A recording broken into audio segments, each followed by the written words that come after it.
नमस्कार साथियों, स्वागत है आप सभी का वैदिक मंच बहराइच चैनल पर। साथियों, जैसा कि आप लोगों ने देखा होगा वैदिक मंच बहराइच चैनल पर मैंने 2-3 वीडियो गौ माता पर दिया है और इसके पश्चात मैंने गौ माता के मूत्र का एक चमत्कारिक प्रयोग भी इसी चैनल पर दिया है। आप लोगों ने देखा होगा। तो गौ माता की जो महत्ता है वो आप लोगों के समझ में आया होगा। तो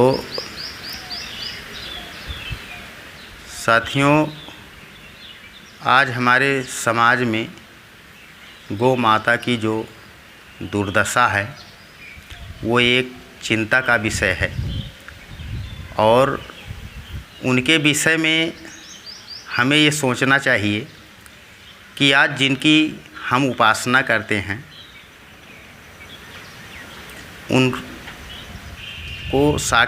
उनसे साक्षात करने के लिए तप करते हैं, योग करते हैं, उनका जीवन कैसा रहा।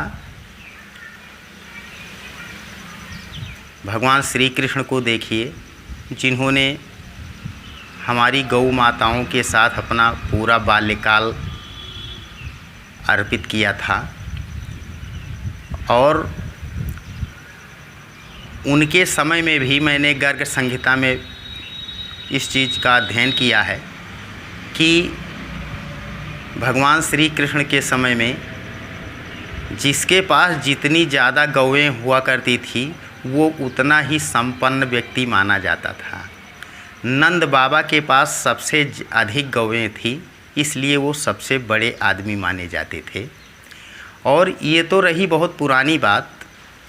मैं अपने समय की 30-35 साल पहले की बात कर रहा हूँ। किसी के संपन्नता का एक पैरामीटर हमारे गोवंश होते थे।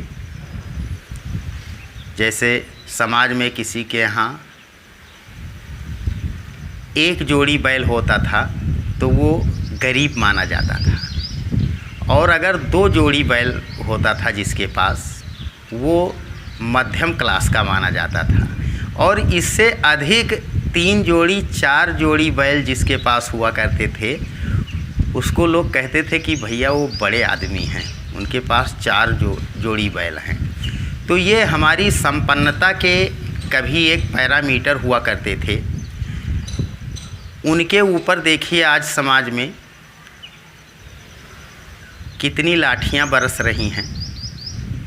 मैं ये समझ नहीं पा रहा हूँ कि वो आखिर उनका दोष क्या है। सारा दोष हमारा है, और जिनके बलबूते कभी हमारा पहचान हुआ करता था। और मैंने ये भी देखा है कि जिसके पास एक जोड़ी बैल नहीं होते थे उसको बहुत, समझिए, समाज में गरीब का दर्जा दिया जाता था। और लोग ऐसा कहते थे कि उनके यहाँ एक काना बैल भी नहीं है दरवाजे पर। तो देखिए, ये हमारे संपन्नता के एक प्रतीक हुआ करते थे, जो आज गली गली, जिनको लोगों ने बेसहारा पशु कहा है, ये कल हमारे सहारा हुआ करते थे और आज हमने इनको बेसहारा छोड़ दिया है। और देखिए, हम भगवान शंकर को, भोलेनाथ को तो पूजते हैं, लेकिन इनका वाहन कौन है? भोलेनाथ का वाहन आप लोगों ने देखा भी होगा, बैल है। ये कौन है? ये गोवंश हैं, हमारी गौ माता की देन है। बताइए, जिनको, हमारे महादेव को इतने प्रिय जो चीज़ है कि वो उसी की सवारी करते हैं, उसका वाहन है उनका, भगवान शिव का, उनकी क्या दुर्दशा है। क्या आप कल्पना कर सकते हैं कि उनके ऊपर, उनकी पीठ पर आप जहाँ भोलेनाथ बैठते हैं उनकी पीठ पर आप लोग लाठी बरसाकर फिर उनको 1 लोटा जल अर्पित करके आपको कोई पुण्य मिल सकता है, कोई भलाई इससे आपकी हो सकती है। मैं तो यही कहूँगा कि 1 लोटा जल काफ़ी नहीं है, इसकी कोई ज़रूरत ही नहीं है। लेकिन उनका जो वाहन है जिस पर वो सवारी करते हैं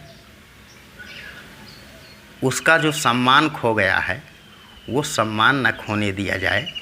तो भोलेनाथ तो बिल्कुल भोले हैं ही, वो 1 लोटा नहीं, वो कई लोटा जल के बराबर उसको समझेंगे। और साथियों, अगर आप इसी तरह परेशान करते रहे भोलेनाथ के वाहन को तो उनका एक नाम और है, वो भोले भी हैं और भाले भी हैं।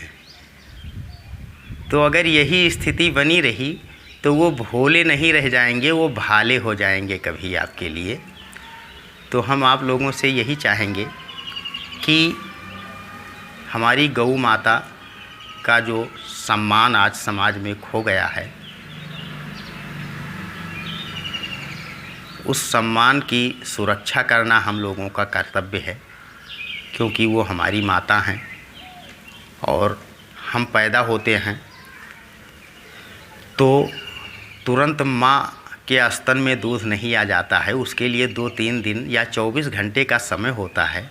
तो सबसे पहले हमें गौ माता का दूध मिलता है और दूध में आयुर्वेद भैंस के दूध को ना दूध मानता है ना उसके घी को घी मानता है।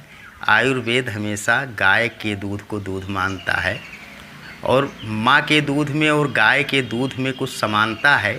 इसीलिए ये इजाज़त दिया गया है कि अगर माँ का दूध उपलब्ध नहीं है तो बच्चे को गौ माता का दूध दिया जाना चाहिए।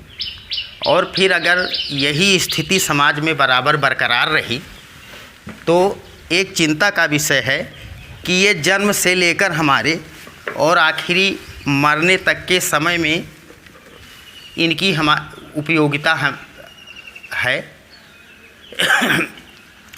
जैसे कोई व्यक्ति जब बीमार होता है और वो इतना बीमार हो जाता है कि उसका अंतिम समय आ जाता है कि अब ये नहीं बचेंगे, तो सबसे पहले देखिए परिवार में कितने प्रिय लोग होते हैं, लेकिन उनको नहीं याद किया जाता है।